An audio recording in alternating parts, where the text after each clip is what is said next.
Wednesday witnessed strong wind and rain wreaking havoc in Kothamangalam municipality in Ernakulam district. Gush of wind blowing at high speed almost took away a house. Many trees and electric posts were uprooted. Flex boards kept by the roadsides flew away in the strong current of winds. A car and a two-wheeler had a narrow escape when wind brought down a tree and electric posts. However, no casualty was reported. A video showed commodities kept inside a house flying away as the heavy wind gushed through the insides of the house.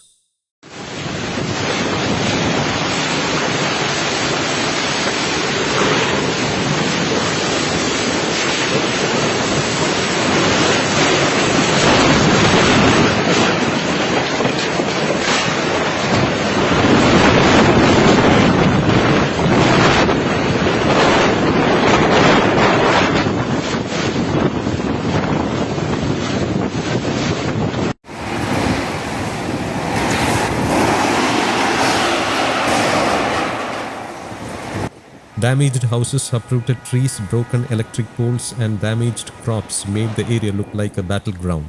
According to officials, the strong winds occurred at around 11 am, causing widespread damages in 3 villages. As many as 44 houses were damaged partially, while 2 houses were damaged completely. Farmers of rubber, banana, nutmeg, and other crops reported massive losses. Most of the damages were in Kothamangalam village.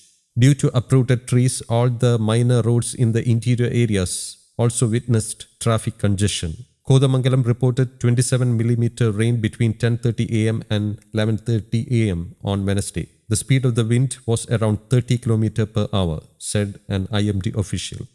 News Desk, Kaumudy Global.